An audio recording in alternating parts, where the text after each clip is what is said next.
কিন্তু রাহুল গান্ধী সম্পর্কে বেশিরভাগ লোকই এই কথা বলে যে উনি কারোর সাথে বেশি কথা বলেন না, কারোর সাথে দেখা করেন না। তো আপনি কি করে রাহুল গান্ধীকে পটালেন? রাজা শর্মা বাবু, আমি কিন্তু একটা কথা বলতে চাই, রাহুল বাবুকে আমি যতটা অবজার্ভ করেছি আমার পয়েন্ট অফ ভিউ অনুযায়ী, বাকি লোকজনদের কি অবজারভেশন বা কি এক্সপেরিয়েন্স আছে সেটা জানি না। অনেক বেশি সংখ্যক মানুষ 99% রাহুল বাবুর সঙ্গে দেখা করেন কোনো না কোনো পজিশন পাওয়ার আশায়। ঠিক আছে?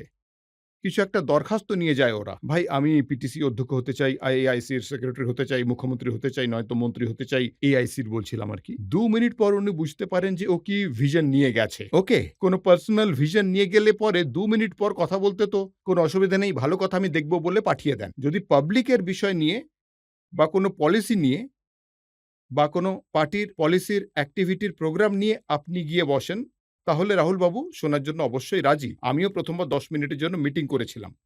আমি গেছিলাম। সবার মতো আমিও পার্টিতে এসেছি। কোনো পজিশন চাইতে গেছিলাম, এমন উনি ভেবেছিলেন। আমাকে জিজ্ঞেস করেছিলেন, "আপনি কি হতে চান?" আমি বললাম, "আগামী ২৫ বছর আপনার সাথে থাকতে চাই। এখন এই মুহূর্তে আমি আর কি চাইবো?"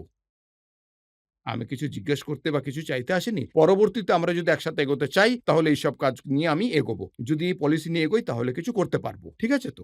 কিছু আইডিয়া দেওয়ার ছিল আমার নেতা এবং পার্টি সম্পর্কে, যেগুলো আউটসাইড অবজারভেশন ছিল। মানে আমার কংগ্রেস সম্পর্কে কিছু অবজারভেশন আছে আরকি। আমি সেগুলো দেখেছিলাম। উনার সম্পর্কেও আমার কিছু অবজারভেশন আছে। সেগুলো দেখেছিলাম। সেই মিটিংটা মোটামুটি ১.৫ ঘন্টা চলেছিল। বাইরে আনন্দ শর্মা এবং আরো অনেক লোকজন দাঁড়িয়ে ছিলেন। সবাইকে দাঁড় করিয়ে রেখে আমার সাথে কথা হয়েছিল।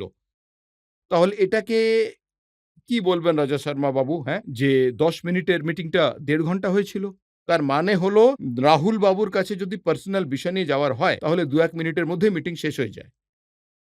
জনতার বিষয় নিয়ে বা পার্টির বিষয় নিয়ে যদি আপনি যান, তাহলে কিন্তু কোন রকম সমস্যাই হবে না। উনি অনেকটা সময় দেবেন আপনাকে। অলঙ্কার আর কৌশলবাবু ওনাকে ইশারা করতেন যে সময় হয়ে গেছে। তবুও রাহুল বাবু কথা শোনার জন্য রাজি